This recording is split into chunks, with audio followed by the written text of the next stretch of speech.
국가대표 경기를 먼 곳에서 하는, 지구 다른 나라에서 하는 것을 생방송으로 중계할 때 경험이 있는 분들은 아시겠지만 화장실도 제대로 못 갑니다.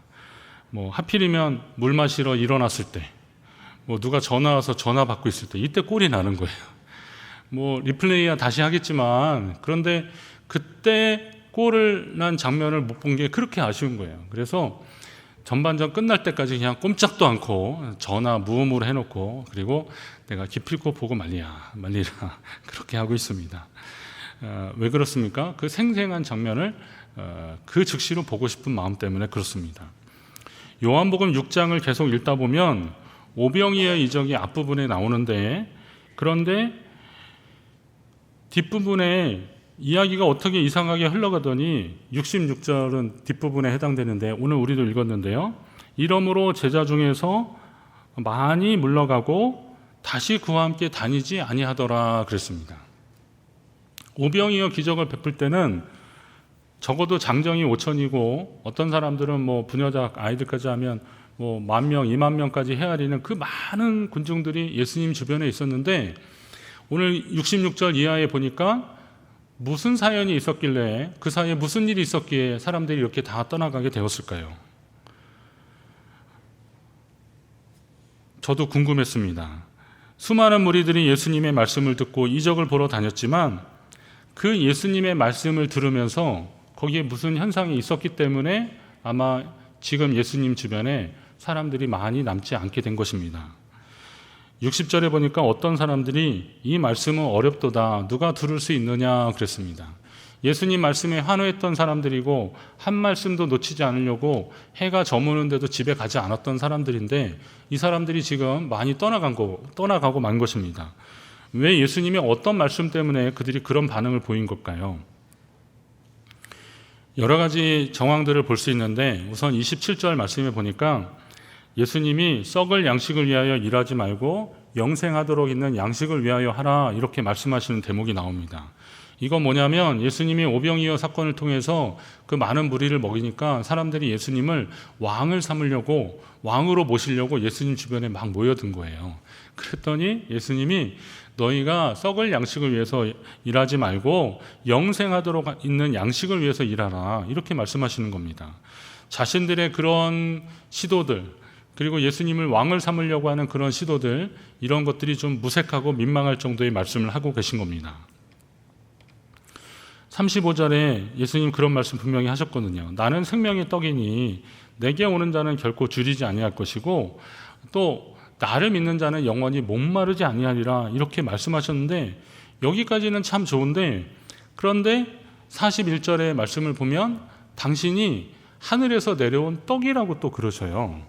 이런 말 한 것 때문에 군중들이 고개를 가웃거립니다. 그리고 결정적으로 42절에 군중들이 뭐라 그러냐면, 아니 이 사람은 요셉의 아들 예수가 아니냐, 그 부모를 우리가 아는데 자기가 지금 어찌해서 하늘에서 내려왔다 하느냐, 이렇게 얘기합니다.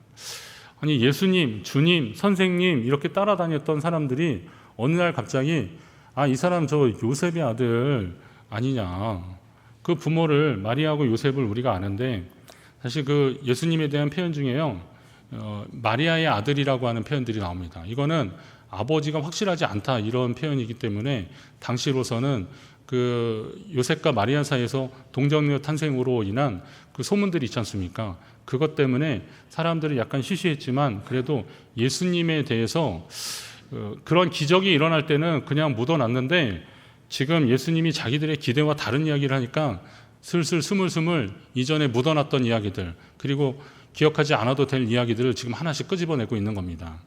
아니 저 요셉의 아들인데 우리가 그 부모를 아는데, 요셉과 마리아인데 어떻게 자기가 하늘에서 내려왔다고 하느냐. 이 말은 또 어떤 의미가 있냐면, 당시의 유대교 안에서는 하나님을 모욕하는 사람들은 즉결로 넘겨져서 그냥 돌에 맞아 죽었습니다. 그런데 자기가 하나님의 아들이라고 말하는 사람들을 따라다니면 우리도 어쩌면 잘못될 수도 있다라고 하는 위기의식이 느껴졌던 겁니다. 그래서 저 요셉의 아들이 아니냐라고 이야기하기 시작하는 겁니다. 그러니까 자신들이 지금 주님을 선택해서 지금까지 따라다녔지만 그 주님이 좀 납득이 되지 않고 주님이 말씀하시는 것이 이해가 되지 않고 정말 주님 말씀대로 살면 자기가 그동안 자기들이 유대인으로서 어떤 종교적 기득권을 가지고 그리고 사회적 어떤 지위가 있었는데 이런 거 다 내려놓고 다 비워놓고 어쩌면 예수님의 제자들 중에서 보니까 배와 그물을 버려두고 아버지 집을 떠나서 그렇게 예수님에게 합류했던 제자들처럼 우리도 어쩌면 모든 것을 다 내려놔야 된다고 하는 위기의식 때문에 예수님을 따라다니는 것은 위험하다 생각해서 예수님을 하나둘씩 떠나가기 시작했던 겁니다. 오늘날에도 내가 주님을 택했다고 믿는 사람들이 있습니다. 내가 주님을 선택한 겁니다. 그러다 보니까 내 마음에 맞고 내 뜻 가운데 합당하고 그리고 내 삶의 여정에 주님이 역사하시는 방법들이 맞으면 동의하는데, 그런데 말할 수 없는 그리고 표현할 수 없는 하나님의 뜻에 대해서 동의가 되지 않고 또 역경 가운데 있는 하나님의 뜻을 찾으라고 하는 말씀에 동의가 되지 않고 그러다 보니까 결국 예수님을 떠나는 사람들이 하나둘씩 늘어나기 시작합니다. 그것은 필요에 의한 신앙이라는 거죠. 그러나 주님이 더 이상 필요 없다고 생각하니까 그래서 주님이 더 이상 필요 없다고 생각하니까 믿음에서 떠나고 교회를 떠나게 되는 겁니다. 그러나 여러분에게 묻습니다. 여러분에게 있어서 예수님은 필요입니까? 필수입니까? 여러분에게 있어서 예수님은 필요입니까? 필수입니까? 우리가 필요하면 선택하는 건데요. 필수는 선택의 여지가 없는 겁니다. 학교를 다니다 보면 선택 과목이 있고 필수 과목이 있는데 필수 과목은 졸업하려면 꼭 들어야 되는 과목들입니다. 선택 과목은 그냥 내가 관심이 있으면 들으면 되고 아니면 뭐 그거 대신에 다른 과목을 들어서 학점을 채우면 되는 겁니다. 그런데 필수 과목은 이걸 듣지 않으면 졸업이 미뤄지는 겁니다. 어떻게든 그 과목을 들어야 되는 겁니다. 우리 인생에 있어서 예수님이 필요입니까? 필수입니까? 오늘 저녁에 좀 주무시기 전에 아니면 오늘 말씀을 들으면서 나는 예수님을 필요로 한 사람인가 아니면 나는 예수님을 필수적으로 생각하는 사람인가 새겨보시고 여러분에게 있어서 예수님의 필수가 되시기를 간절히 바랍니다. 오늘 말씀을 읽으면서 이스라엘 백성들이 광야에서 하나님께 불평했던 모습들이 생각이 났습니다. 그들은 애굽에서 종살이하던 사람들인데 하나님이 그들을 구원해 주셨습니다. 애굽 군사들의 창과 칼에서 그 위기에서 그들을 하나님이 건져주시고 피하게 해주셨습니다. 비록 당장은 메마른 광야 같지만 그러나 하나님이 이 길 끝에서 약속하신 그 땅에 대한 비전도 주셨습니다. 하나님 백성으로서의 어떤 사명도 주셨습니다. 이 정도 되면 정말 믿음으로 무장돼서 하나님 자녀로 살아가야 되는데 그러나 그들이 그렇게 떠난 지 한 달하고 보름이 된 한 45일 만에 문제가 생겼습니다. 먹을 양식이 떨어진 겁니다. 그러면서 모세와 아론을 원망하기 시작합니다. 출애굽기 16장 2절 3절 이하에 보면 그들이 모세와 아론을 원망하면서 뭐라 그러냐면 우리가 애굽 땅에서 고기가마 곁에 있었고 그리고 떡을 배불리 먹었을 때 그때 그냥 죽었으면 좋았을 걸 하나님이 우리를 여기까지 인도해서 여기서 죽게 하게 됐다고. 그러니까 모세 아론을 향해서 말하는 거예요. 우리가 차라리 그 땅에서 그렇게 살았으면 좋았을 것을 너희가 여기까지 인도해서 우리 여기서 굶어 죽게 만들었다라고 하면서 모세 아론을 막 원망하기 시작하는 겁니다. 이렇게 불평하면 그들을 하나님이 좀 혼 좀 내셔야 될 것 같은데 그러지 않으시더라고요. 놀라운 거는 하나님이 그 말씀을 하시자 아 그래? 그러면서 출애굽기 16장 4절에 보니까 보라 내가 너희를 위하여 하늘에서 양식을 비같이 내리겠다. 이게 뭐예요? 만나 아닙니까? 만나. 이 만나를 통해서 그 백성을 먹여주시겠다 하면서 실제 만나가 내려오게 하셨습니다. 하나님도 대단하시더라고요. 이렇게 원망하고 막 그랬는데 아니 살려준 것만 해도 구원해 준 것만 해도 어딘데 배고프다고 하면서 거짓말까지 하면서 우리 집에 예전에 송아지가 12마리 있었고 무슨 금두꺼비는 뭐 10개나 있었다고 막 이러는 말도 안 되는 거짓말을 하면서 그때 그랬는데 난 지금 이렇다고 이렇게 말하는 이 사람들을 책망하지 않으시고 그냥 그래 알았어 그러면서 만나를 먹게 하시더라고요. 근데 문제는 이제 그 다음에 발생하더라고요. 만나를 먹여주시니까 이제 뭐가 필요해요? 아, 왜 이렇게 하고 한 날 만나만 먹는다는 거예요. 우리한테 뭐 좀 먹여달라고. 누가 우리에게 고기를 주어 먹게 하랴. 그러면서 민수기 11장 4절 이하에 그러는 거예요. 애굽에 있을 때는 돈도 안 주고 생선과 오이와 참외와 부추와 파와 마늘들을 먹은 것이 생각난다 이거예요. 값없이 그랬다는 거예요. 그런데 이제 우리는 기력이 다하여 만나 외에는 보이는 것이 아무것도 없다고 말하는 겁니다. 여기에 사실 이 사람들의 약점이 있어요. 값없이 생선과 오이와 참외와 부추와 파, 마늘 이런 거 다 먹었다 그랬는데 값없이 주는 게 어딘지 아십니까? 북한이에요, 북한. 북한은 값없이 주더라고요. 제가 우리 교회에 그 전에 탈북자 계셔서 봤는데 한국 와서 힘드신 게 어떤 게 힘드세요? 그랬더니 이 세터민 이분이 이런 말씀 하시더라고요. 세금이나 요금이 너무 많대요. 핸드폰 이거 했는데 이게 막 몇만 원씩 내는데 너무 많대요. 그렇다고 또 핸드폰 없으면 여긴 살아가기가 힘든 것 같아요. 그러죠? 또 TV 보는데 수신료 내라 그러지, 뭐 전기 요금 내지, 가스 요금 내지. 그런데 이게 너무 많다는 거예요. 그럼 거기서 안 내셨어요? 그랬더니 거의 안 냈대요. 그러면 글로 가고 싶으세요? 그랬더니 아니요. 아니요. 그렇더라고요.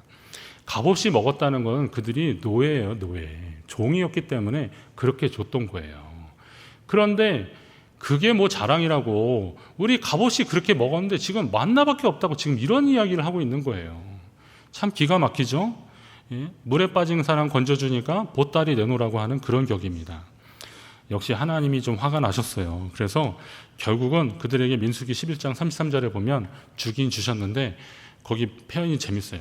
고기가 아직 이 사이에 있어 씹히기 전에 여호와께서 백성에 대하여 진노하셨다. 메추라기로 그렇게 확 지면을 덮어서 먹게 하긴 하셨는데 하나님이 그들을 징계하셨다. 이런 표현이 나옵니다. 그러나 이렇다고 해서 하나님이 그들을 아주 벌하시고 진멸하지 않으시고 다시 그들에게 기회를 주시고 하나님 백성으로 살게 하시는 그런 하나님의 손길을 보게 됩니다. 그러니까 이 부분이 광야에서 오병이어 기적으로 그 많은 사람들을 먹여주셨는데 그러는데도 불평하고 떠나가는 사람들, 이런 사람들을 보셨을 때 우리 예수님의 마음이 어떠셨을까? 그런데도 주님은 다시 기회를 주시는 거예요. 그리고 또 다시 말씀하고 계셔요. 그리고 제자들, 남아있는 제자들 몇몇 더 있었겠죠? 이 사람들한테 물어보는 겁니다. 너희도 가려느냐? 너희도 가려느냐? 요한복음 15장 16절에 보니까 너희가 나를 택한 것이 아니고 내가 너희를 택하여 세웠다 그랬습니다. 우리의 만남은 우리가 잘해서 만난 게 아니에요. 우리가 지혜롭게 잘 판단해서 타이밍을 잘 잡고 주님을 만난 게 아니더라고요. 알고 보니까 하나님은 우리가 주님을 만날 수 있는 여러 가지 코너를 여기저기 만들어 놓으셨어요.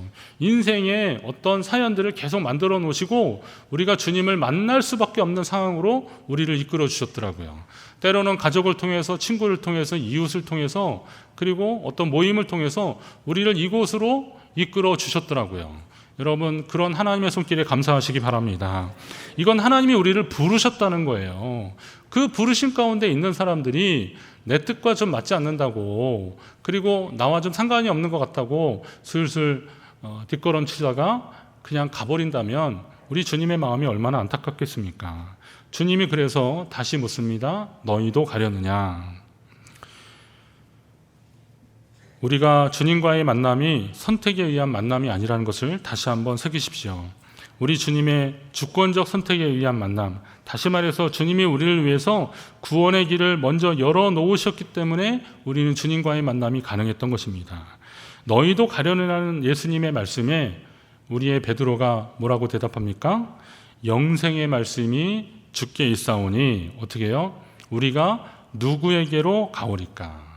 한번 따라합니다. 영생의 말씀이 주께 있사오니 우리가 누구에게로 가오리까? 영생의 말씀이 주님께 있는데 우리가 누구에게로 가오리까? 주님 같은 분이 세상에 또 없는데 우리가 주님 버리고 누구에게 갈 수 있겠습니까? 오늘 지금 베드로가 고백하고 있습니다. 저와 여러분의 고백이 되기를 바랍니다. 다른 사람이 다 떠나도 나는 주님 떠나지 않겠노라고 그렇게 다짐하는 겁니다. 여러분에게도 이런 고백이 있기를 바라는데요. 잠시 있다가 떠나는 거, 그거는 주님이 기뻐하는 믿음이 아니더라고요. 여러분 주변에 그 사람 지금 어디 있습니까? 라고 물어봤을 때 보이지 않는 모습들이 있을 겁니다. 이전에 같이 신앙생활 열심히 하고 또 같이 막 기도하러 다니고 그리고 부흥회 때 은혜 받은 이야기 막 하고 그랬던 사람들, 우리 교회 어떤 부서에서 열심히 땀 흘리고 수고하고 아이들 품고 기도했던 그 사람들 지금 다 어디 있는 겁니까? 여러분, 잃어버린 그 영혼들을 위해서 애쓰시고 또 주님의 마음으로 다가가시기를 간절히 바랍니다. 여러분, 그 은혜가 감사해서 결코 주님을 떠날 수 없다고 고백하는 성도, 오늘 이 시대에 하나님이 참 필요로 하실 겁니다. 요한복음 12장에 보면 예수님이 어느 집에서 말씀을 가르치시는데 한 여인이 와서 자기 그 비싼 향유 한 근을 가져다가 예수님 발에 붓고 자기 머리털로 그 발을 닦으면서 이렇게 섬기니까 그 향이 그 향기가 온 집안에 가득했다 그랬습니다. 그런데 누가복음 7장 37절에 의하면 이 여인은 죄를 지은 여인이었습니다. 그 동네에 죄를 지은 한 여자가 있어 그러면서 그가 향유당한 옥합을 가지고 예수님께 왔다 그랬습니다. 그러니까 이 여인은 예수님을 만나고 죄사함 받고 그 은혜와 그 사랑에 감격해서 자기가 가진 소유의 전부와도 같은 그 향유 옥합을 가지고 예수님 발 앞에 부은 거죠. 그리고 자기 머리털로 그걸 씻겨드린 겁니다. 예수님이 자기 인생의 전부와 같은 그런 전부다라는 믿음을 가지고 그렇게 왔는데, 그런데 이 훈훈하고 이 감격적인 장면에 찬물을 끼얹는 말을 하는 사람이 있었어요. 뭐라 그러냐면, 아니 이거를 팔아서 300데나리온에 팔아서 가난한 사람들에게 나눠주면 얼마나 좋았을 때 왜 이걸 허비하느냐라고 말하는 겁니다. 이거 누가 그런 거예요? 가룟 유다가 그랬어요. 가룟 유다가. 300데나리온이면 노동자 하루 품삯이 1데나리온이라 하는데 거의 한 1년 일한 것을, 그 많은 금액인데 이거 왜 아까운데 허비하느냐, 이거 팔아서 가난한 사람들한테 주면 얼마나 좋겠냐라는 겁니다. 그런데 정말 가룟 유다가 가난한 사람들을 생각하는 사람이었을까요? 그는 그렇지 않았습니다. 자기 욕심을 위해서 공금에 손을 댄 사람이었습니다. 가난한 사람하고는 그냥 핑계지, 그냥 그렇게 말하면 사람들이 좀 인정해주고 박수 쳐주고 그러니까 그런 말에 좀 힘을 입어서 그렇게 말했을 뿐이지, 진짜 가난한 사람들에는 눈길 한 번도 주지 않고 그랬던 가룟 유다가 오늘 이런 이야기를 하는 겁니다. 그런데 가룟 유다가 어떤 사람이냐, 오늘 베드로가 이 고백을 할 때 그 옆에 있었던 사람이거든요. 영생의 말씀이 주께 있사오니 우리가 누구에게로 가오리까. 베드로가 고백할 때 옆에 있었던 사람이었어요. 예수님이 얼마나 소중한 분인지 몰랐지만 다른 사람들 눈치도 있으니까 그냥 그 옆에 있었던 사람입니다. 지금 비록 함께 남아 있었지만 이미 마음은 예수님을 떠나버린 그 사람들과 다르지 않은 그런 상태로 예수님 곁에 그냥 서 있었던 이 가룟 유다는 예수님을 그렇게 소중히 여기지 않은 거죠. 그러니 나중에 이 여인의 그 헌신, 그걸 보고 이거 아깝다 그러면서 핀잔을 주는 겁니다. 베드로의 고백 뒤에 예수님이 말씀하시더라고요. 내가 너희 12를 택하지 아니하였느냐, 그러나 너희 중에 한 사람은 마귀니라. 내가 너희를 택했는데, 너희를 불렀는데 너희 중에 한 사람이 마귀다, 이럽니다. 저는 이 말씀 듣고 좀 깜짝 놀랐습니다. 이게 정서상 그 뭐 많지도 않은데 그 중에서 너희 중에 하나는 마귀다 이러면요, 제가 이 중에 한 사람 마귀가 있어요 막 이러면 어떠시겠어요? 목사님 굳이 그렇게까지 얘기하실 게 막 그럴 거야. 이게 한 몇백 명 있는 데서 이러면 되는데 한 뭐 10명 있는데 이 중에 하나 마귀라고 그러면 뭐 어떻겠어요?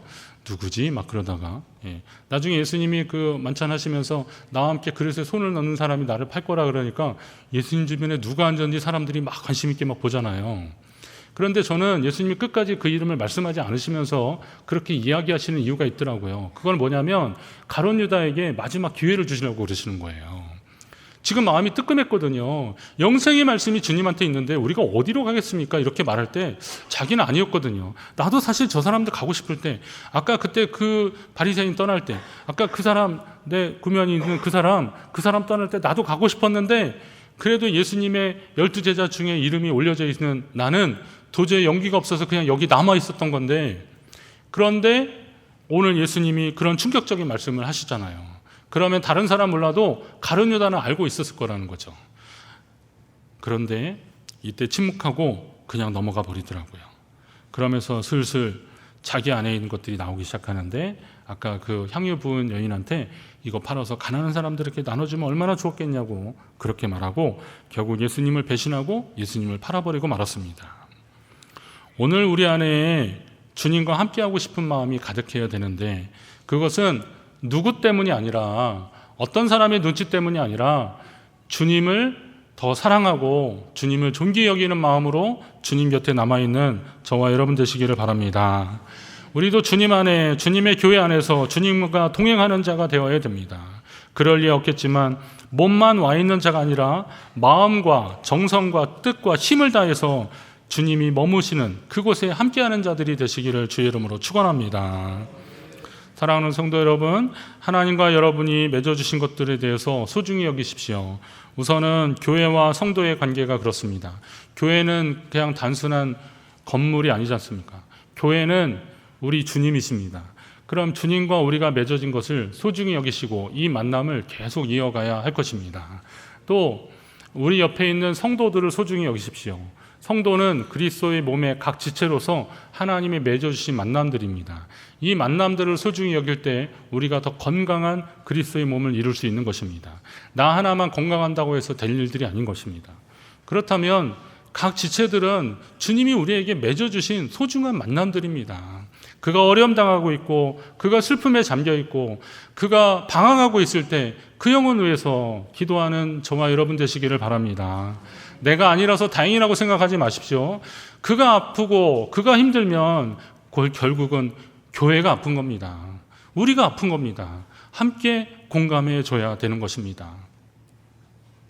헝가리에서 그런 사고가 났는데 보험금 얼마인지를 따져봤던 언론사 명단이 나오더라고요. 참 야박하다. 어떻게 이럴 수 있을까? 여행자 보험이 한계가 있어서 얼마 이상을 받지 못한다. 이런 걸 보도라고 내놓는 그 사람들의 감성은 과연 어떤 감성일까? 이런 마음이 들었어요. 교회가 같이 힘들어하고 아파하는 성도들 향해서 어떻게 해야 되겠습니까? 함께 해줘야 됩니다. 기도하자, 기도 제목 나눌 때 함께 기도해 줘야 됩니다. 우리 교회가 하나님 안에서 이 만남을 소중히 여기시기를 간절히 바랍니다. 그리고 목회자와의 만남을 소중히 여기십시오. 이 중에 저와 혈연 관계로 맺어진 분은 하나도 없습니다. 선택할 수 없는 만남으로 맺어진 분은 하나도 없어요. 그런데 따지고 보니까 하나님 안에서 우리는 선택할 수 없는 만남을 만나게 된 거더라고요. 우리가 하나님을 선택할 수 없듯이 하나님의 교회에서 우리 이렇게 맺어진 이 관계들은 주님 나라 갈 때까지 계속 되어져야 될 것입니다. 물론 특별한 사정이나 이유가 있을 수 있겠지만 우리는 이 만남이 주님 만나는 그날까지 계속되기를 우리는 사모하며 주님 앞에 나가야 되고, 그렇다면 저를 위해서 여러분들은 기도해 주셔야 됩니다. 제가 이 강단에서 하나님의 말씀을 온전히 틀리지 않게 정확하게 선포하기를 여러분들은 저를 위해서 기도해 주셔야 됩니다. 목이 좀 아파도 이렇게 설 수 있도록 건강을 위해서도 기도해 주셔야 되고, 저희 가정을 위해서도 기도해 주셔야 되고, 아무튼 교회의 목회자가 목회에 전념하고 하나님 말씀을 전할 수 있도록 여러분들은 기도해 주셔야 됩니다. 저도 여러분들을 위해서 기도하겠습니다. 여러분의 가정을 위해서 기도하겠습니다. 여러분의 생업과 건강과 자녀들을 위해서 함께 기도하면서 주님 안에서 함께 든든히 세워져 가는 관계가 되기를 간절히 바랍니다. 세상의 모든 것이 바뀌어도 주님은 영원하십니다. 때로 우리의 기대가 맞지 않더라도 오히려 우리의 부족함을 인식하는 계기가 되어야 됩니다. 주님이 틀리지 않는다면 내가 주님을 잘못 생각했구나 라고 생각하며 나의 부족함과 연약함을 돌아보는 계기로 삼아야 되지, 주님 틀렸으니 나는 이건 아닌 것 같다 라고 돌아서는 자는 주님을 아직도 몰라도 진짜 모르는 사람들입니다. 오히려 우리의 부족함을 깨닫는 계기가 되어야 됩니다.